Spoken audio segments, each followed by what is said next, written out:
I do understand for some people burning the boats and going all in, it makes sense for them because that's their version of success. My version was I wanted the skill set, work with the Forest Service, fly to Finland to work with the Finnish Police Department. I wanted to run a field office for Air Force Office of Special Investigations and run a joint task force in East Africa for a year, and run a field office in Western Turkey where I was a diplomat to the Turkish National Police. Career is tough and some careers suck, but if you can get the right balance and really understand the outcome that you want from it, you can choose the right place to be. Don't chase the money, chase the experience.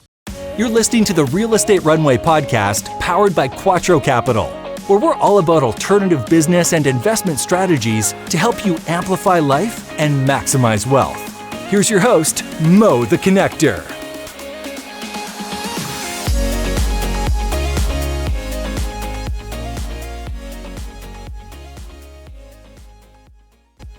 I really want to start back at the career story because I know, like many of us, you came out, you got out of school, and you're like, I mean, I myself saw Accenture. I started Accenture in 2001. When did you start with them? 97, right out of college. Yeah. Right out of college. I did too. And I'm like, great opportunity, build skills. Walk us through how Accenture and your career started unfolding. Yeah, man. So I, just as an end point, I'm 47 now, and as you said, I'm out of the W-2 world. I am, and even though I'm very entrepreneurially minded and I'm a real estate guy and all that type of stuff, I'm grateful for my careers, I should say. So I ended up at University of Virginia on doing mechanical engineering on an ROTC scholarship. So my military career came from that. I was actually Navy first, but Air Force was offering full scholarships to minorities and engineers. I'm like, I'm double on that. So they gave me a full 100% ride. I got commissioned as a second lieutenant into the Air National Guard right after college. 4 years later, the Guard wasn't a place for me because it was very static. It's just in one location in Baltimore. But I got recruited into something called Air Force Office of Special Investigations. I was a military police officer. Got recruited to them and became a federal agent and finished my career as a federal agent through what's called OSI, which is a sister agency to the FBI. Yeah. Wonderful experience. I ran field offices all over the world, Turkey, Las Vegas, DC, a task force in East Africa, etc. So that's the military side. But the Accenture side, or what was Anderson Consulting in 97, and they got rebranded in 2001. Dude, because I started traveling when I was 15, consulting was very appealing to me because I had two offers coming out of college on the civilian side. I had Procter and Gamble running a production line in Hunt Valley, Maryland. Same place every day, same factory. I couldn't do that. And then Anderson gave me an offer, or Accenture gave me an offer. And when I went on a visit with a consultant, he was telling me about his lifestyle. The fact that, look, he worked on a project for 6 months, and if he didn't like that project, don't sweat it because you could be on a different one. He also told me, because my money head was going, he was like, if you work out of state, you get per diem. It just, like, all of it made sense. All of it made sense. So I got hired with them, took the gig, primarily federal government, but I started to use Accenture for my own personal needs. Like I wanted to be international, so I got an international role, etc. And I stayed 25 years. I didn't have to leave, but the writing was kind of on the wall, and it was a beautiful journey, man. I'm so grateful. And then, as you know, I leveraged those two paychecks for years, and I built a real estate portfolio. So that was the Accenture journey. 25 years of MC work. You did, and so 25 years at Accenture. If somebody is going to talk to somebody who's been there, the first question that they're going to say is, "Well, you were there 25 years. Why weren't you a partner?" Oh, right. Sometimes I forget that. Yeah. That was intentional. Yes. So I started in 97. In 2013, I got promoted to senior manager, which is the level right under partner. And that was even a little bit delayed because I deployed so many times with the military. My boss, Elaine, who I'm such a fan of hers, several times she asked me to enter the partner track. She's like, you have the skills, you've created a lot of revenue for us, and you should be a partner. And I'm like, nah, I'm good. And my justification for it was, for the relative salary that I was getting, 170, maybe 200 grand towards the end, I was working solid 40-hour weeks, sometimes over, but generally I could control my schedule. I didn't like the thought process of being a partner, having more management scrutiny on me. And then if you're a partner, you have visibility to upper management, you have sales targets. Right. There's just kind of a, and for the relative, I don't know, 50 grand, 60 grand more money, I just didn't see it as appropriate for me. What I cared more was Elaine was the best at this. Elaine, tell me what you want for your account. Maurice, I need $25 million in sales. I got you. Let me go work on this. I'll be back in 3 weeks. She would trust me. And because she trusted me so much, I got outcomes for her. But the outcome I wanted for myself was, eccentric, give me them awesome paychecks. Don't worry about me making partner. I'm not worried about that. I'll take those paychecks and I'll go invest them in real estate systematically. So it just didn't make sense for me to be a partner. I wasn't interested. That if I did it, Chris, I would have been chasing somebody else's version of success. That was not my version of success. Well, and that's where I want to get into is that, like, at some point, because Accenture is a very upper out culture, right? And we find and that culture permeates a lot of corporate culture, a lot of technology companies where, well, wait, what's next? Okay, you're the manager. Okay, are you going to get the senior manager? You're going to get the director, the senior director. When are you going to make VP? But at some point, you were looking left and right and said, wait a second, is that money worth my time? Yes. And I think many of us don't really look at where actually the asset, our time, is this very precious, highly valued asset. Where do I want to spend that? But how did you start? Number one, where did you discover that? And then how did you coexist with this upper out culture? I felt it in 2013, so 15 years in, and I've made this post on LinkedIn and I've like reposted it several times. I was analyst to consultant. I'm a consultant. Now I want to be manager. I'm a manager. Now I want to be senior manager. I'm a senior manager. Now I was like, wait a minute. Like the goalpost just keeps moving. And I'm not getting more freedom by getting these higher titles. I'm getting more responsibility and more things that I have to take care of that are crunching into my personal time that I'm using to open restaurants and build real estate and travel to 100 countries. And I didn't want that. The way that I competed with the culture was I didn't compete. I didn't care. I found what you do is you found the right boss to sit under. Elaine, in the last 7 years, and then my boss before her was this lady named Gail Nix. Gail was the one who I went to her in 2008. Actually, let me back up. This is important. I went to Gail in 2006 and I said, Gail, you run this global thing and I have interest in being virtual and supporting global projects. I don't want to just work for the federal government. I created and I showed her how her hiring me would generate revenue for her. So I created a solution for her to support, not a problem for her to solve. Like, oh, I want to be virtual. Can you help me? No. I worked 7 years for this amazing human, virtual, and like Finland, Norway, Sweden, Korea. I was all over the place because I was using Accenture to get those experiences. That's what I wanted, was experiences and relationships and all that.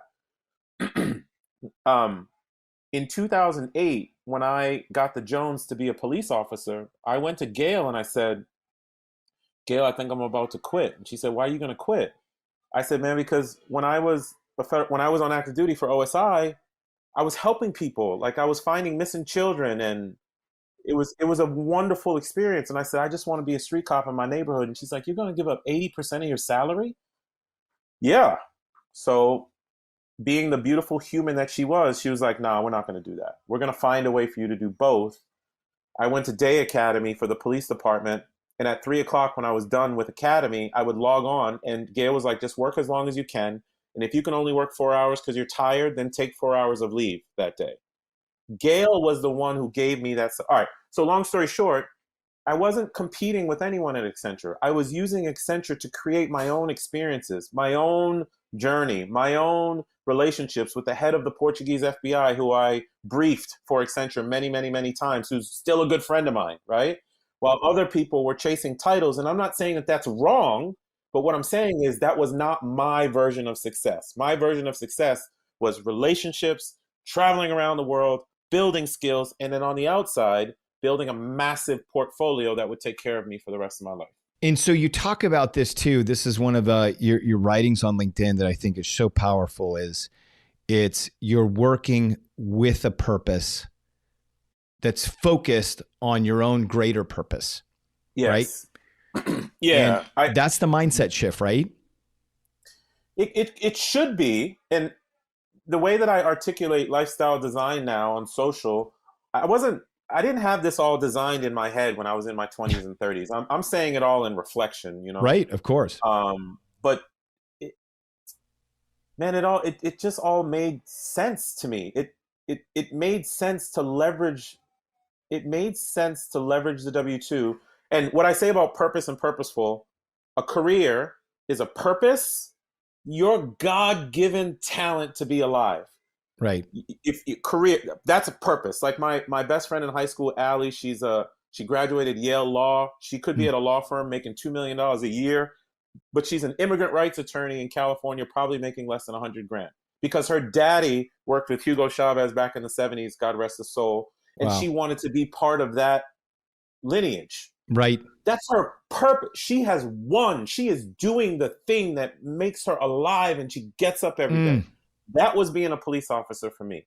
I didn't have a problem working 8 hours a day for Accenture and then going to be on the street at night for 10 hours. Never had a problem with it because it was my God-given reason for those 15 years to exist. Chris, when I tell you I loved it, I loved being able to give back to people in that way. So that's a purpose. And at Accenture, I enjoyed it, but it was not my purpose. It was purposeful. It was purposeful. I wanted those paychecks. I wanted the skills. And I use them and I leverage them the way that you know that I have. So I like to draw that distinction. Well, in that, in being purposeful, the thing is, you know, what I heard from you and I hear from you all the time is you were delivering value. You were making business cases for you to be able to have this lifestyle where you created a partnership that said, I want to be purposeful and intentional in the way that I'm approaching you, Accenture, so that I can fulfill my purpose over here. Yes. But you nailed it, but I will say one thing. I was very, very quiet intentionally. There was very few people at Accenture who knew that I was a police officer, and there was very few people at the police department who knew I was a management consultant. I never wanted, like if I wasn't at the office, for someone to be like, well, he must have worked patrol last night. He's tired somewhere or something like that. So for 15, 20 years, I kept it all quiet. Never told anybody.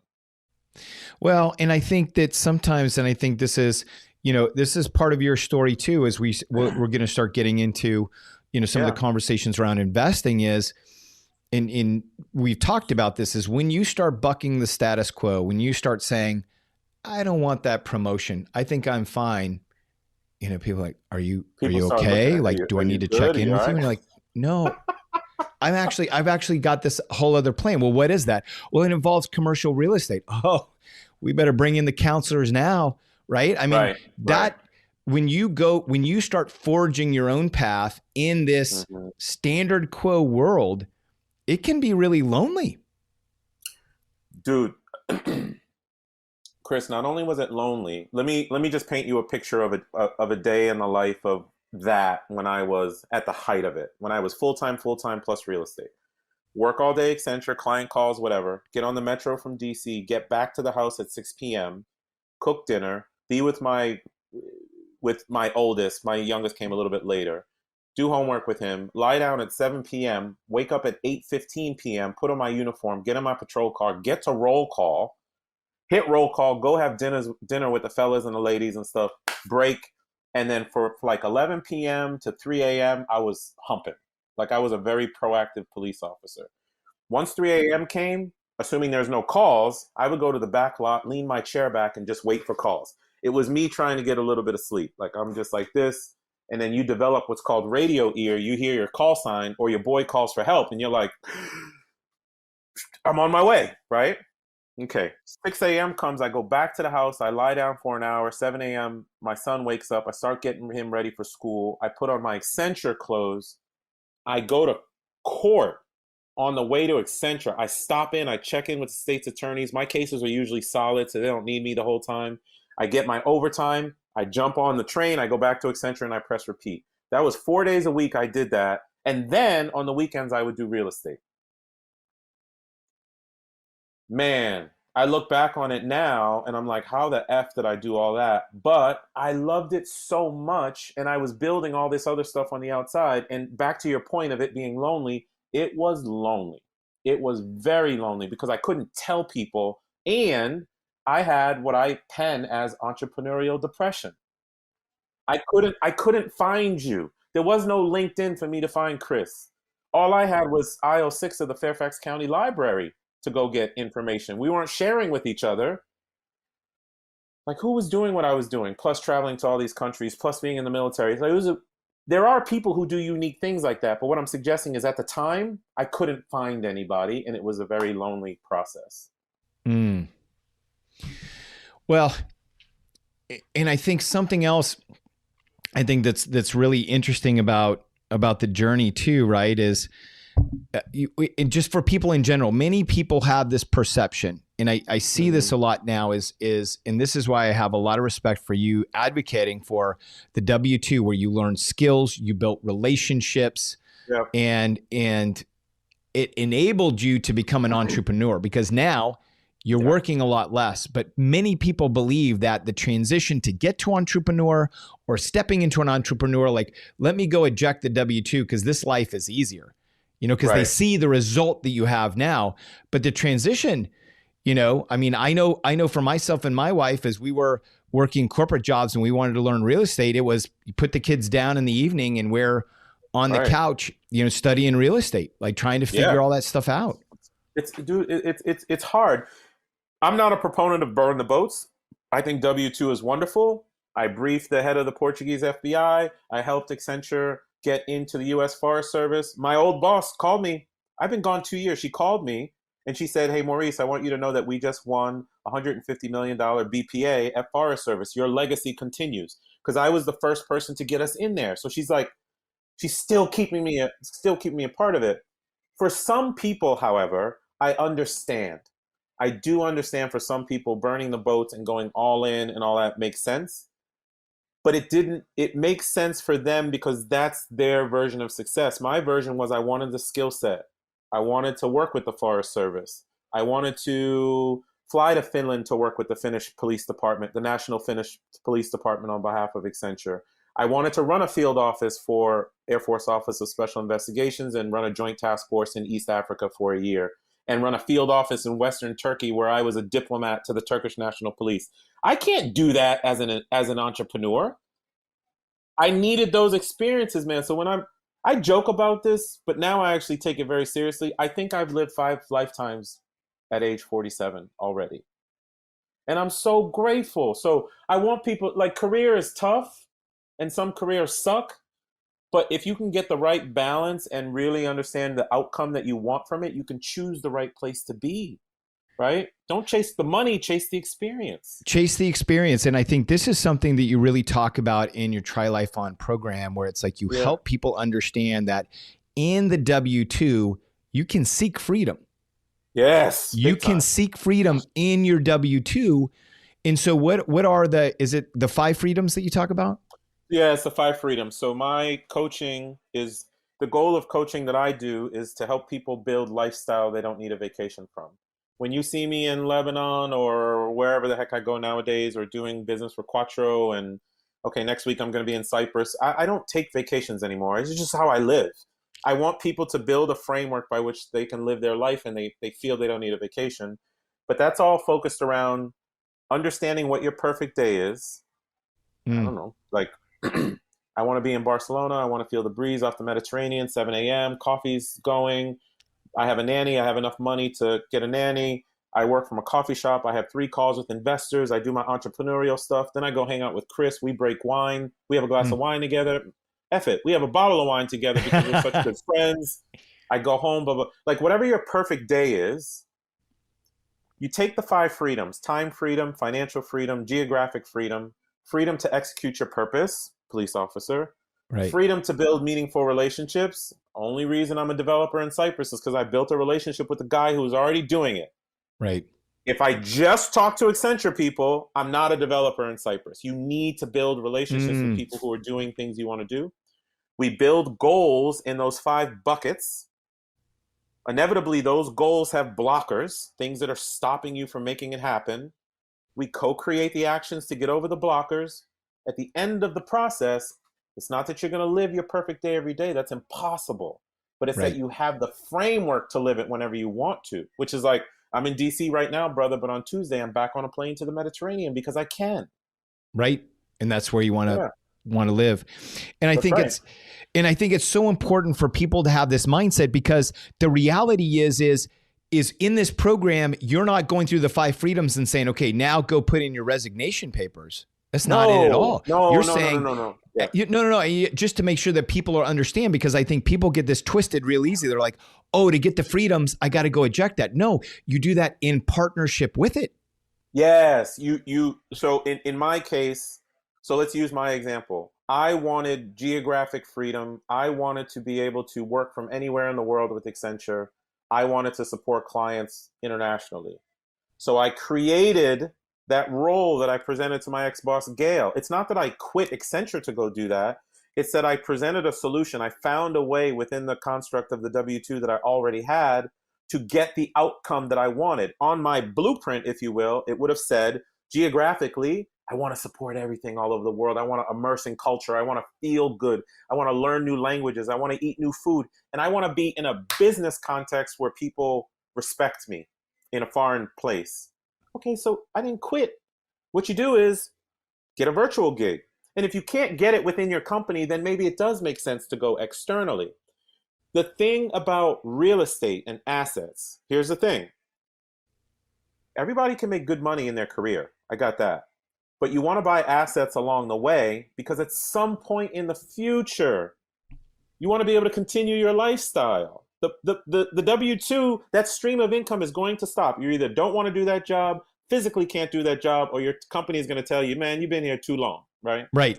And I want to get into that in a second, but I also want to share. So one of the things, and again, this is so important for everybody to understand, is that if you have a vision for your life and you go into a job, you can make this work. Now, my example is when I started with Accenture, I wanted geographic freedom. Like I came out of school and I wanted to travel. I wanted to see the world. And so again, looking for those opportunities, and Accenture was a great company that provided it. In 2001, right after 9/11, when I started, there wasn't a lot of travel. Oh, you're in this, they had operations centers. So I was in one in San Ramon in Northern California. But I kept looking for different opportunities. There came this opportunity. Well, we're actually we have this new SMB technology that we want to take to the enterprise. It's called Salesforce.com. You could take this training, right? And so I started taking the Salesforce.com training. The next thing you know, they're flying me all over the place because nobody had this training. I looked for that scarcity and I looked for this growing opportunity. The next thing you know, not only am I being flown all over the United States, the projects are very short. They're maybe 4 or 5 months. In between, I'm taking breaks. I'm going down to Argentina and I'm learning Spanish. I actually get to the point where I would travel to on site for a week on, a week off. The week off, I would actually be in Argentina. And this was like early 2000s. I had this crazy way that my BlackBerry was forwarding to Skype that would then forward to my mobile phone in Argentina where I'm taking calls on the street. But the thing is, and this is what I want to share with everyone, is that when you have the vision and you're able to add value to the companies, and to your point, who knew about that? Nobody knew about it. Like I kept that to myself. I kept that under wraps because the thing is sometimes when you are trying to do something that is not the norm, you have to be respectful of the fact that people aren't going to understand that. Yeah. And sometimes you tell the wrong people, the crabs in a barrel thing starts to happen. I don't know. It's just something you got to, I prefer to think that people are good. I inherently like people. You just have to be very careful about your dreams. Like if you're putting your dreams out there, all of a sudden shit starts hitting your dream, or people start downplaying or saying it's not possible. I don't like possible. I like to make extraordinary ordinary. I like to go to Finland Arctic 5 times in 5 months. I like to work for the Portuguese FBI or the National Spanish Police. Whatever that thing is, you can do it inside the construct of your company, or find the company that is doing that thing and get hired by them and use the W-2. I talk about all the time, leverage the W-2 more than it leverages you. Use it for the experience that you want. I'm glad I was a police officer. I would have did that for free. But man, I used that. I got myself into a position where I had a take-home car as a part-time officer. I had a take-home car. I would volunteer for stuff. I would do task force stuff all over the county. Because at night, I was generally dealing with bad people. But during the day, when I would volunteer, I got to shut down intersections for kids walking to school. You know how good that made me feel? That I could just get out of the car as a police officer in my uniform and be like, just stop, and let the kiddos come across. And I would talk to them while they're coming across and be like, I'm not even on duty in these cases, right? I'm just in my marked car. The fact that I could do that gave me so much joy. And I was just leveraging that job for the joy that I wanted out of it, man. And I think people should think about it more holistically than just, I'm just going to get a paycheck. Again, posting on LinkedIn, where you have a lot of great social content, you really break down the steps to get to financial independence. Can you walk people through that quickly? Yeah. So, I do post about it. I wish I had it with me, but what I talk about is, first, you got to have a why. My why was very clear in the beginning. I wanted some level of freedom. And that came from, I started traveling when I was 15. I traveled in France. It really hit me as an inner city kid that life could be different. And then when I was 21, I found personal finance for dummies. Then I realized if I could generate passive income, then I would have the space and time to go have those feelings that I had when I was 15. That's it. That was my why the whole time, was I just want to do what I want, when I want, how I want, period. Okay. You got to have a why. Okay. Then you got to have paychecks. You take those amazing 2 paychecks and you pay yourself first. Step 3 is pay yourself first. You are your number one bill. Why is it that the cable company has more priority than future Chris or Maurice? It doesn't. You pay yourself first. You store money away, not save money. You store money. So meaning, if you get net $5,000 a month in your paychecks and you have $2,500 worth of bills, then you have the ability to store $2,500. You're storing it. You're putting it somewhere systematically. And once you have enough in that storage to buy an asset, you go buy the asset. So for me, the asset was real estate. As soon as I had enough money in storage to go buy a piece of real estate, or sometimes stock, I would do a couple things here and there. I did it. Now here's the key. Once you buy that asset, and if and when that asset creates some kind of cash flow or equity or whatever, you take that equity and cash, you don't spend that. You couple that with your paycheck, and then you do it again, and you store again until you get to the point where you have enough to buy an asset. Again, now you're buying asset number 2, number 3. And what happens is, over time, the time compresses to get the asset. So I found myself, the 2000s are a little bit funny because you could get no doc loans and you didn't have to do down payments. That was a little bit funny time. But in general, I was buying an asset like once every 11 months or something. And then by the time compounds, when I hit age 41, something crazy happened. My wealth just hit this inflection point because the time for me to buy assets was down to a month.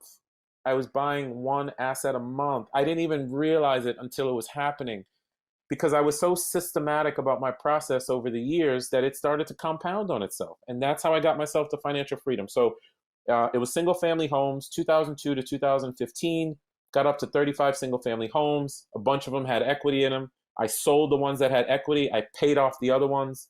And I found myself with 18 paid off homes generating 160 grand. And that was 2014, and I think I was like 38 years old. But as we were saying before, careers are purposeful. I didn't want to quit.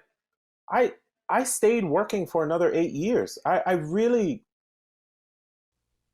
when you have enough money to cover your basic needs, you start to realize that money was never the goal in the first place.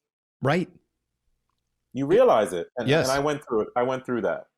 Well, and the thing is it's funny is, as I started building up my passive income and I was working, is you enjoy, like, you're playing a little bit more loose. You're not playing tight, and you're in there. And I just remember that before, I was so thinking all the time, my performance, where am I at, versus I know the last role that I had at GitLab, when I came in and I was very purposeful. I'm coming to this company. We're going to take it through an IPO, take some more gold coins off the table.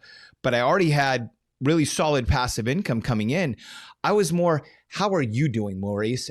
Let's connect. Yeah. And I was much more to your point about the connections. And then the work just came easy. The work just flowed. Mm-hmm. And it's so interesting the way that happens. It does. And now you have the backdrop of why, when I was asked to enter the partner track, it didn't matter. It didn't matter because I already had the system for creating wealth on the outside by systematically storing my money and buying assets. If I would have got another 60 grand and then added 40 hours of work time to my week, then I'm taking away from my ability to build my portfolio and have all these experiences around the world. Right? So that's what was so confusing and maddening to people. People were like, you've been here 20 years and why are you not partner? And I would just kind of shrug it off and just be like, oh, no, I don't want to be partner. It's the same thing. And I know we're talking about the investing side, but I do want to say one thing back on the career side. It's the same thing in the police department.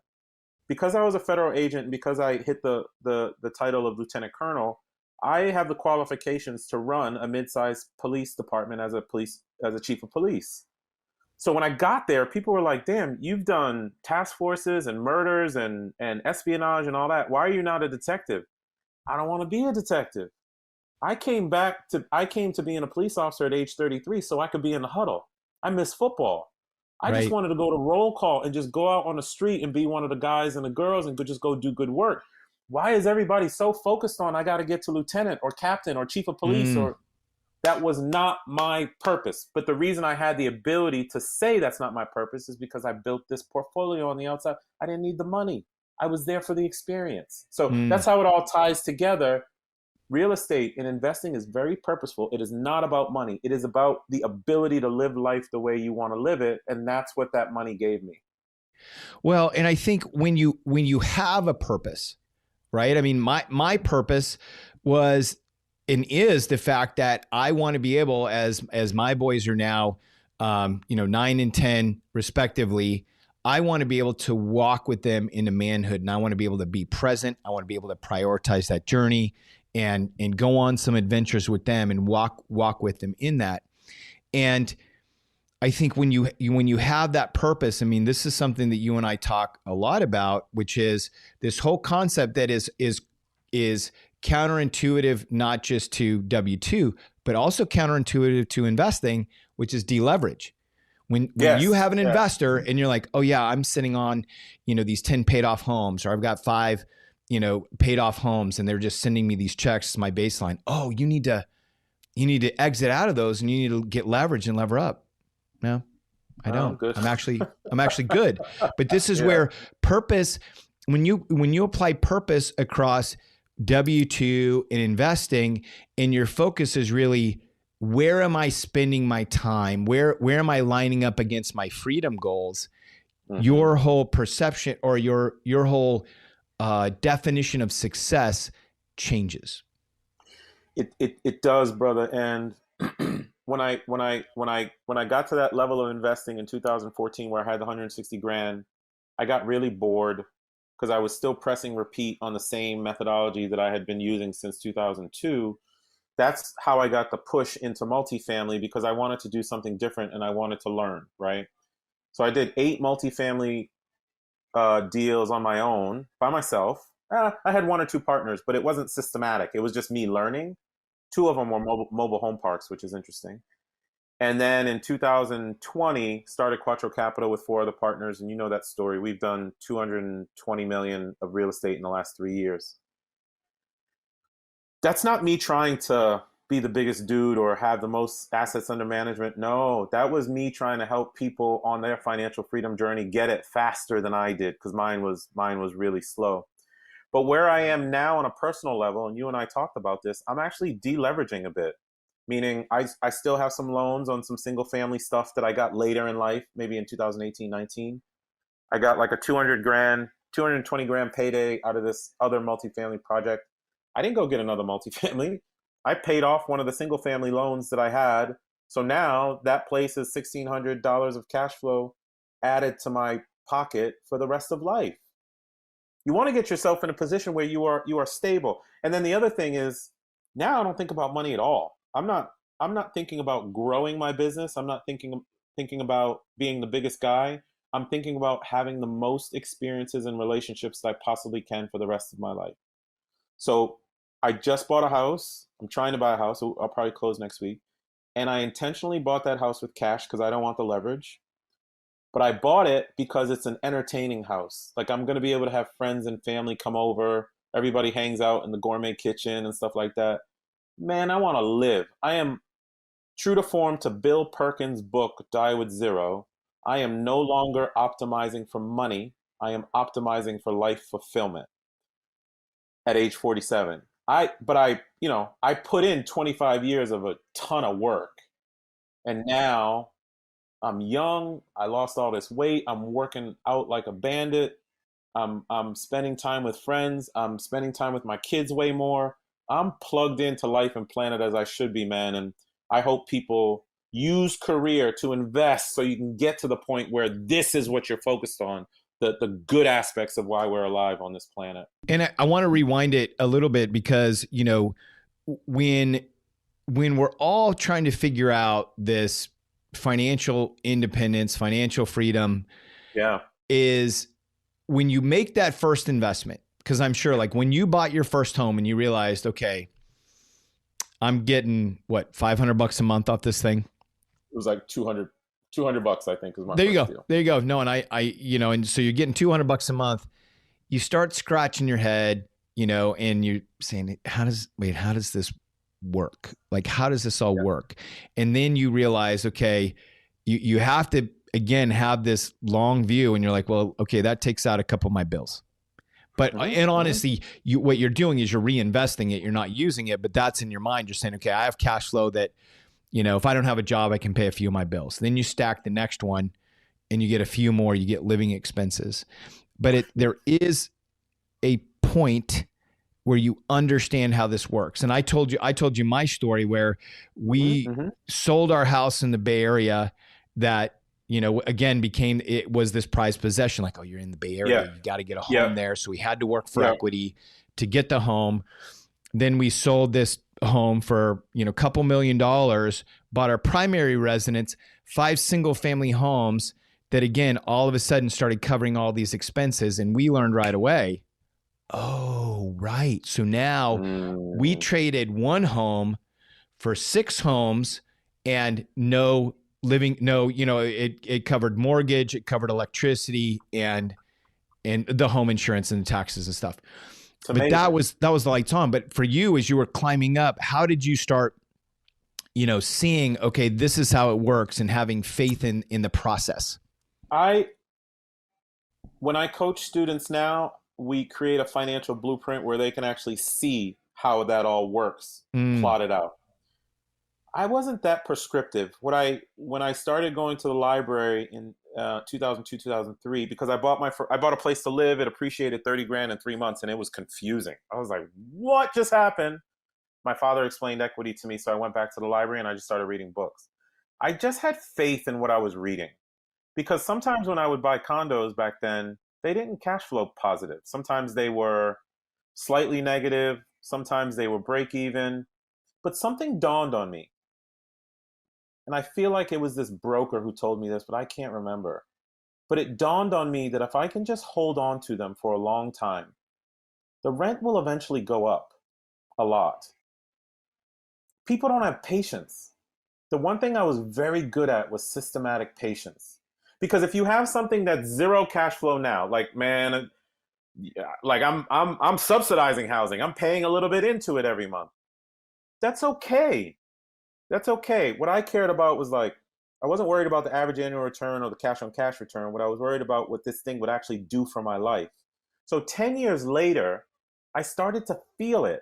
Like, the thing that used to cash flow me $200 was now cash flowing me $600, $700. And I have 12 of these.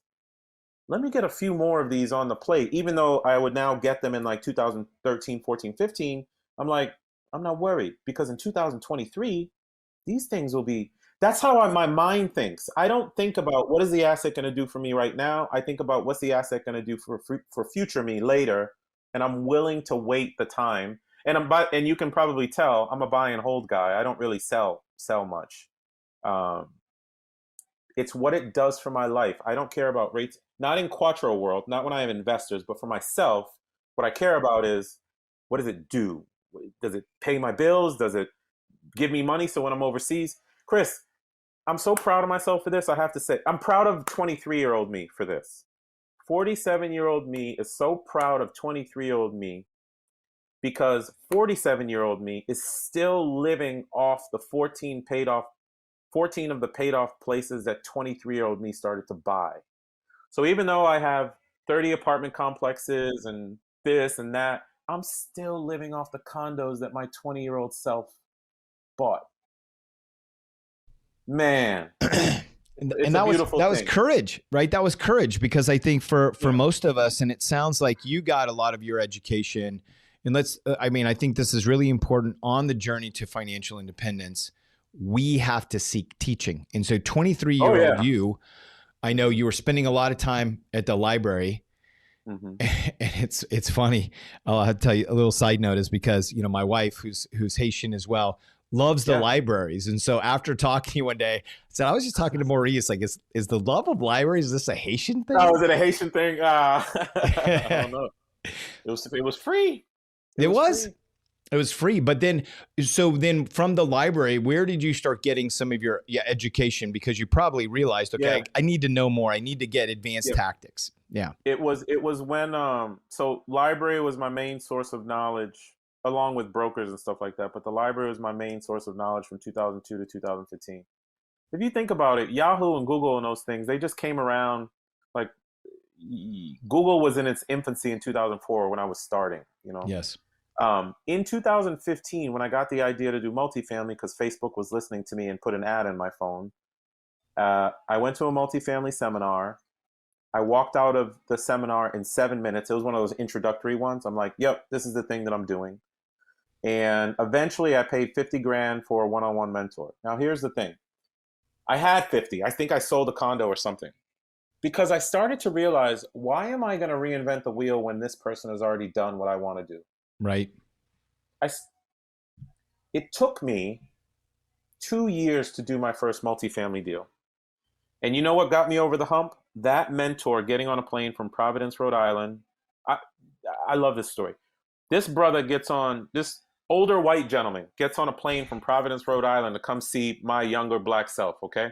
And I'm saying the colors for a reason, so bear with me. And he's like, clear your schedule for 48 hours. All right. So Craig comes down, we start talking. This man never really gave me like tactical stuff to do to go buy the real estate. What he was doing was messing with my mindset about it. And he said to me, what makes you think that you, Maurice, young black dude, are not as good as me, Craig, older white dude? Why do you think I'm better than you? Why do you think I can close deals and you can't? It's like, you're not better than me. He said, exactly. Go get a deal. I had a mobile home park under contract 3 weeks later. Wow.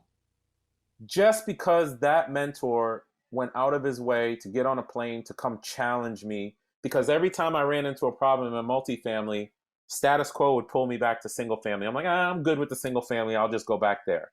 This is what mentors do for you. So on an average annual basis now, I probably spend 100 to 150 grand yearly on education, conferences, traveling to see people, mentors. I spend a ton because they are where I want to be. Right. And I know that, it's so interesting that we will spend, how many now, hundreds of thousands of dollars on an education where we have a lot of very gifted professors that understand theory of a lot of things, but people are hesitant to spend tens of thousands of dollars with people that have been there, done that experience and really want to walk alongside you like Craig did to see you be successful and arguably sometimes kick you in the butt when you need it. Yeah. Yeah. He kicked me in the butt, and I say that all the time, and we'll pay 100 grand for a paper degree as an outcome, but we won't pay 20 grand to someone who's done exactly what you want to do and can get you there in a 3-month time frame. It doesn't make sense, but I don't blame people. because 20 to 30 years of formal education and our family upbringing has told us that this is the path you are supposed to go down. That's right. Now, both of my children know the rules already. They got two things to do in life. One, be happy. Two, learn how to make money grow. That's it. If you want to go to college, Dad's not paying for it because I don't know. You have to be happy and you have to learn how to make money grow. If you want to go to college as a rite of passage, or you want to go play football, I'm okay with that. But the thing that drives most of our ability in life is creating revenue such that we can, and not a lot. Some people just need $5,000 of passive income to live the way that they want to live. That's Some right. people need 10. Some people need more than that. Some people just need 2. Whatever the number is, learn how to apply your money to that. Get your basic needs covered, and then you are free to build from there. And then life changes. We don't necessarily need a paper degree, but I will not bash college either, because we need doctors. We need lawyers. But I love technical schools. There are plumbers who make $130,000 a year. There are HVAC specialists who make $190,000 a year, but only pay $10,000 to go to the school.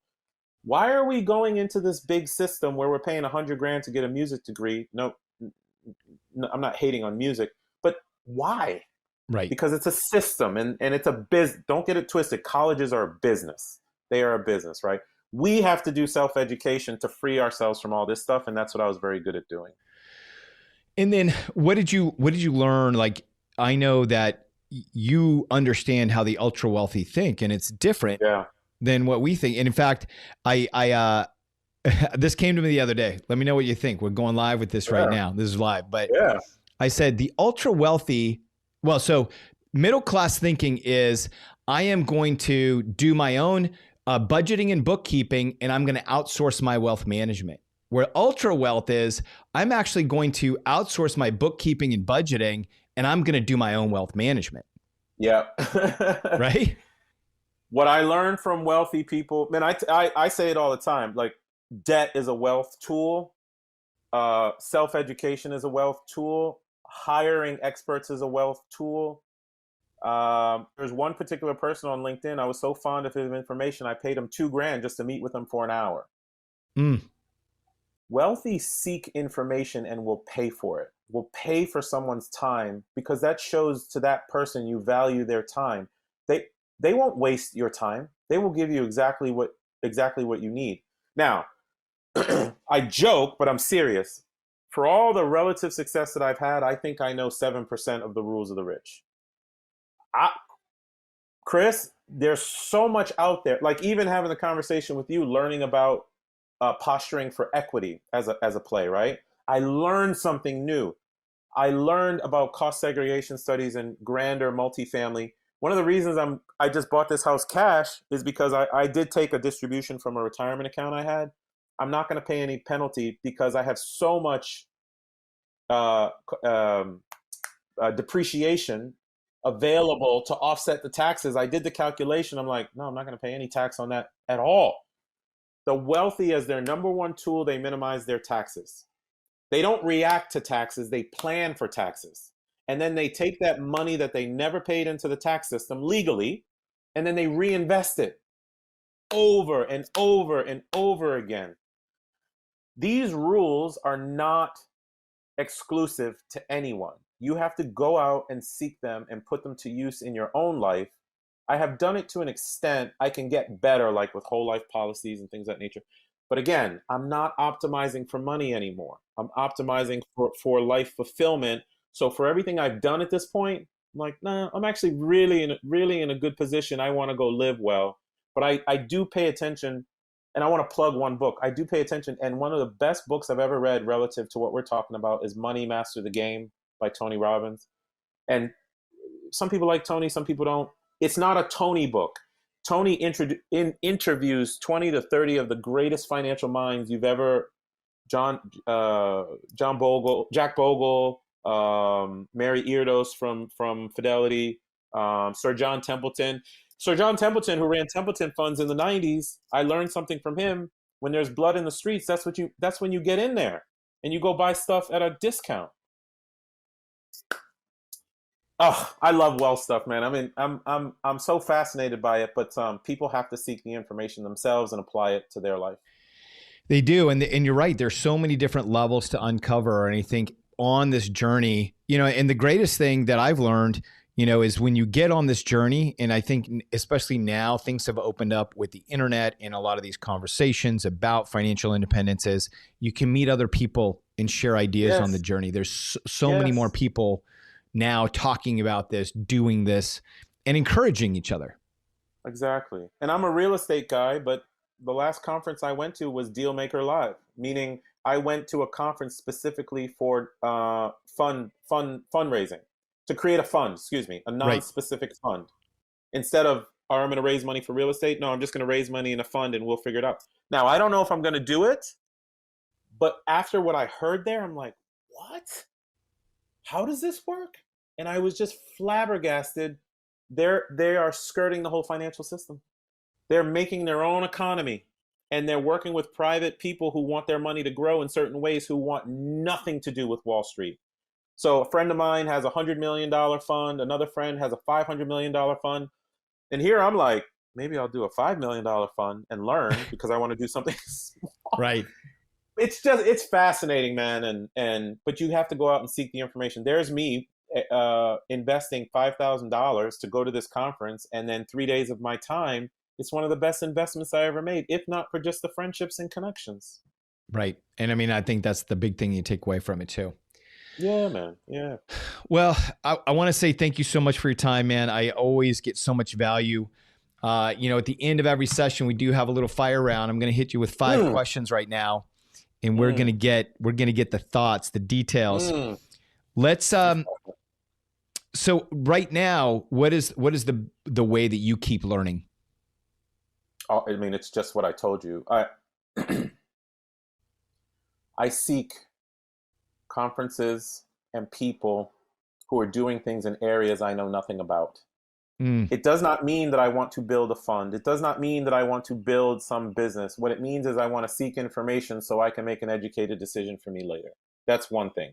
And then the other way that I'm in constant learning is my travels. Man, Maurice, you've been to 98 countries over 350 times. You want to see the whole world? No. I want to be in a state of constant learning. When I go to Lebanon, for example, I've been to Lebanon 40 times. I'm starting to understand the country much more, the intricacies of how I get around, and people are starting to know me. I have a lot of friends there and what have you. I wanted to learn and immerse in something radically different than what I know. I just happened to choose that country to focus on, and it's been awesome. So between seeking knowledge for business and then just seeking relationships and immersing in culture, that's how I keep learning. What soft skill helped your career the most? Soft skill. Relationships, my ability to connect with people and build meaningful relationships. And that's one of the pillars in my coaching I mentioned it to you, like if you and I were just making friends with Accenture people, then we weren't building relationships in this other area of our life that was really important. Chris, there's no less than 30 countries that I could land in today where I wouldn't have a close friend come pick me up. Wow. I'm so proud of that fact.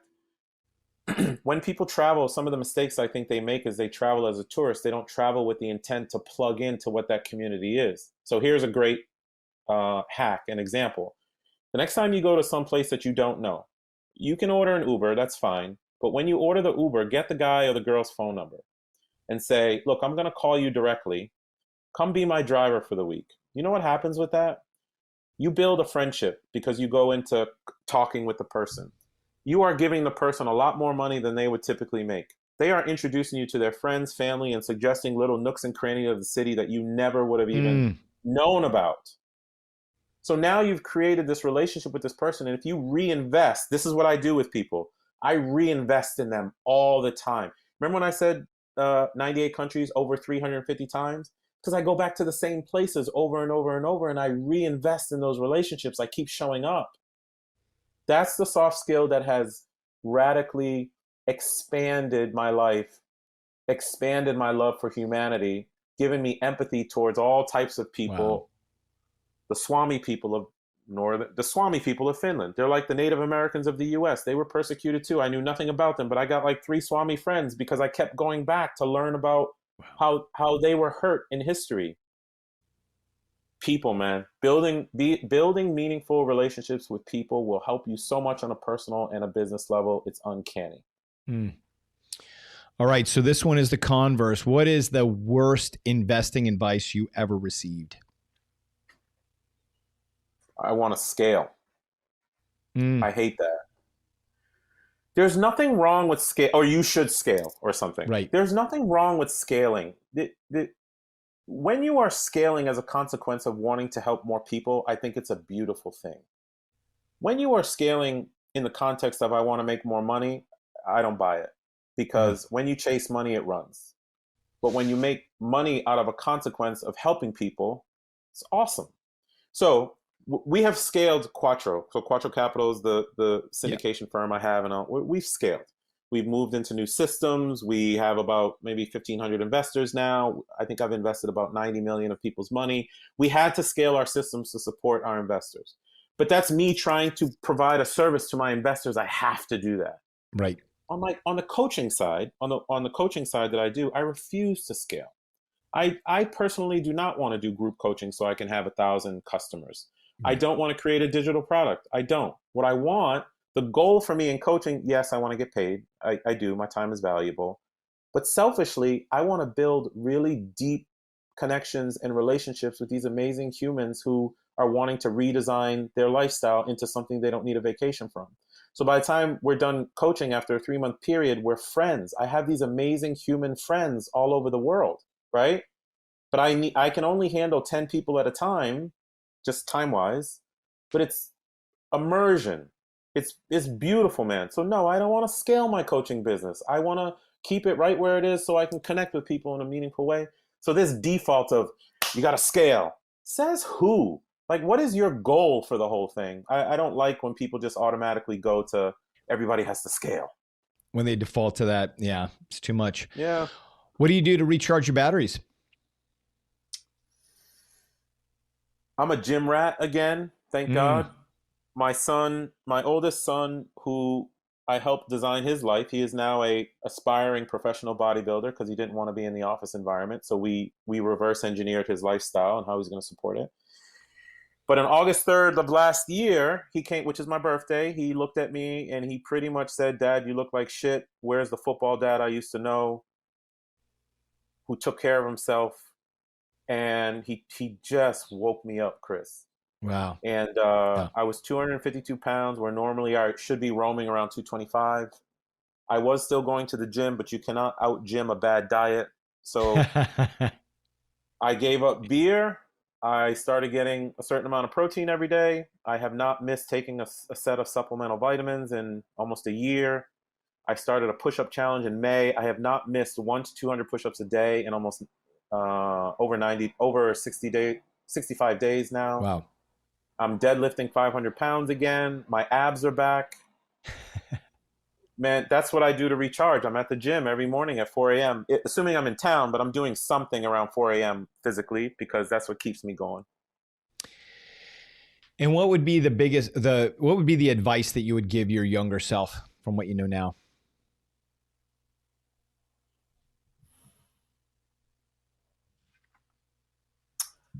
Man, I'm proud of him.